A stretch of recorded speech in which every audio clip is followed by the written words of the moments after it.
नमस्कार, आप देख रहे हैं माई हिंदी टीवी। मैं हूं आपके साथ संजीव कुमार। आज जिस खबर के बारे में हम आपसे बात करने वाले हैं वो खबर से ज्यादा हम सब के लिए एक सीख है, और उसमें भी खास तौर पर उन युवाओं के लिए जो कि नौकरी की तलाश में हरदम भटकते रहते हैं या फिर हरदम नौकरी की तलाश में रहते हैं। और उसमें भी अगर आपको कोई ये कह दे कि हम आपको सरकारी नौकरी दिलवाने वाले हैं, तब तो फिर ये कहने वाला व्यक्ति आपके लिए देवता हो जाता है।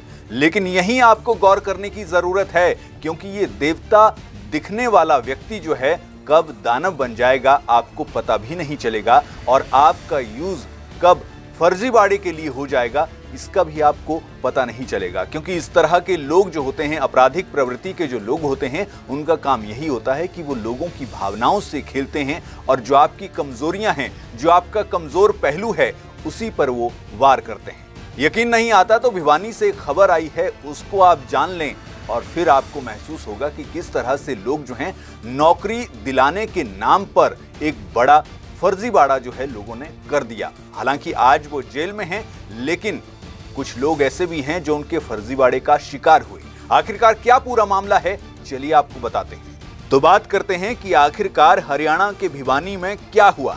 दरअसल भिवानी में 1 साल तक कुछ लोग फर्जी सरकारी महकमा चलाते रहे। इस महकमे में न केवल आरोपियों ने भर्तियां की, बल्कि भर्ती के लिए एग्जाम भी लिया। चंडीगढ़ में अभ्यर्थियों के इंटरव्यू हुए। आरोपियों ने महकमे का हेडक्वार्टर भिवानी में बनाया, तो साथ ही जींद और यमुनानगर में भी ऑफिस खोले। फिर भर्ती हुए युवकों को फील्ड में काम करने के लिए भेज दिया और फील्ड में सरकारी योजनाओं के बहाने वसूली भी कर ली। इतना ही नहीं, इस वसूली से करीब 2 करोड़ रुपए इकट्ठे भी कर लिए। लेकिन वो कहते हैं ना कि झूठ के पांव नहीं होते। बस ऐसा ही कुछ इन आरोपियों के साथ भी हुआ और इनका भंडाफोड़ हो गया। और जब पूरे मामले का खुलासा हुआ तो पुलिस ने कार्रवाई करते हुए 3 डायरेक्टर समेत 5 आरोपियों को गिरफ्तार कर लिया। अब बात करते हैं कि आखिरकार ये फर्जी महकमा किस तरह से चल रहा था और इसने किस तरह से युवाओं को इसमें फंसाने का काम किया। इस फर्जीवाड़े का खुलासा करते हुए भिवानी पुलिस ने बताया कि आरोपी बलजीत ने पहले प्राइवेट नौकरी की, यानी जो मुख्य आरोपी है वो पहले प्राइवेट नौकरी करता था, फिर वो कोचिंग देने लगा, मगर उसमें भी पैसे अच्छे नहीं मिल रहे थे। इसके बाद उसने shagunhealth.com के नाम से एक कंपनी खोली। उसकी मंशा थी कि कंपनी के नाम पर लोन लेगा। कंपनी खोलने के बाद उसने काफी कोशिश की, लेकिन कहीं से भी लोन नहीं मिला। बलजीत लोन न मिलने से परेशान था। लोन के चक्कर में उसकी मुलाकात गुलशन नाम के व्यक्ति से हुई और गुलशन ने उसे बताया कि उसका एक दोस्त है जो फर्जी भर्तियां कर ठगी करता है। बलजीत को आइडिया अच्छा लगा, उसने भी ठगी का प्लान तैयार कर लिया। उसने अपनी कंपनी में गुलशन और भिवानी के ही गांव बड़ेसरा की रितु को डायरेक्टर बना लिया। 2024 के बीच में उन्होंने ठगी का पूरा प्लान तैयार कर लिया। इसके बाद बलजीत ने नवंबर 2024 में फर्जी भर्तियों के फॉर्म निकाले और इस फॉर्म में ये बताया कि ये सरकारी भर्ती है और हमारी कंपनी जो है वो सरकार के साथ मिलकर काम करेगी। इन जो भर्तियां निकाली, इनमें MTS यानी मल्टीटास्किंग स्टाफ, ड्राइवर और एरिया इंस्पेक्टर जो हैं उसके लिए भर्तियां ये निकाली गई और इनके लिए फॉर्म मांगे गए। आरोपियों ने इसमें काम के तौर पर बताया कि उन्हें मुख्यमंत्री शगुन स्कीम, कन्या विवाह योजना, लड़की सम्मान योजना और प्रधानमंत्री शादी शगुन योजना का प्रचार करना है। सरकारी नौकरी देख उनकी वेबसाइट पर 960 युवाओं ने अप्लाई किया और इनमें से कुछ फॉर्म जो हैं आरोपियों ने अपने दलालों से भी भरवाए। अब फॉर्म भरवाए गए, एग्जाम भी हुआ। हिसार के एक प्राइवेट कॉलेज में एग्जाम लिया गया और उसका जब रिजल्ट निकाला गया तो रिजल्ट से पहले दलालों ने जो अभ्यर्थी थे उनसे कांटेक्ट किया और उनसे पास करवाने के लिए 2 से 4 लाख रुपए लिए। और इसी तरह से जिन 50 युवकों ने पैसे दिए उन्हीं को जब रिजल्ट आया तो उसमें पास किया गया। यानी जो 50 ऐसे लोग थे, जो 50 ऐसे युवा थे जिन्होंने पैसे दिए थे 2 से 4 लाख रुपए, उन्हीं को सिर्फ पास किया गया। बाकी के युवक जो थे उन सभी को फेल कर दिया गया। और फिर इन पास 50 युवकों को चंडीगढ़ बुलाया गया।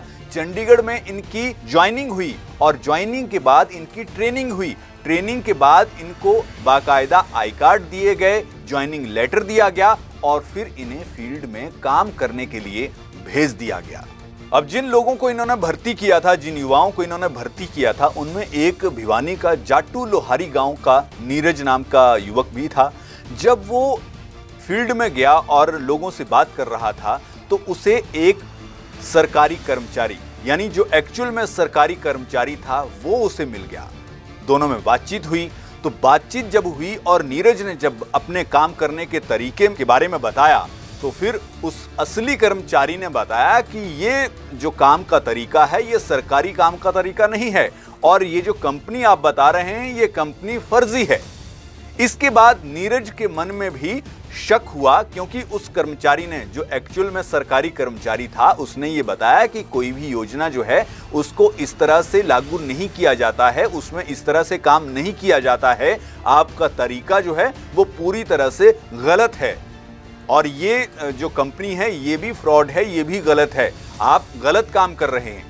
जब नीरज को ये बातें उस व्यक्ति ने बताई, उस सरकारी कर्मचारी ने बताई, तो फिर नीरज को भी थोड़ा शक हुआ और फिर उसने सवाल जवाब करने शुरू किए कंपनी वालों से। जब ये सवाल आए तो उनको ये महसूस हो गया कि अब हमारी चोरी जो है वो पकड़ी गई है, तो फिर उन्होंने टाल मटोल करना शुरू कर दिया। और इस पर जब नीरज को और ज्यादा शक हुआ तो फिर वो अपने नजदीकी पुलिस स्टेशन में गया और वहां पर उसने शिकायत दर्ज करवा दी कि इस तरह से ये कंपनी चल रही है और ये इस तरह का काम कर रहे हैं, तो आप इसको देखें।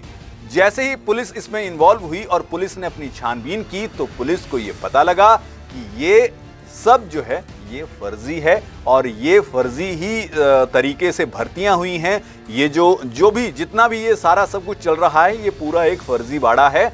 और फिर पुलिस ने इस पूरे फर्जीवाड़े का पर्दाफाश किया, आरोपियों को गिरफ्तार किया और उसमें 5 आरोपी हैं जिनको गिरफ्तार किया गया है, जिनमें एक महिला भी शामिल है। वहीं तफ्तीश में यह भी सामने आया कि इन लोगों के 50 युवाओं को नौकरी का झांसा देकर करीब 1.5 से 2 करोड़ रुपए की ठगी का पता चला है। उनसे 1,57,000 कैश बरामद हुआ। बैंक अकाउंट में जमा 1,21,000 फ्रीज करवा दिया गया।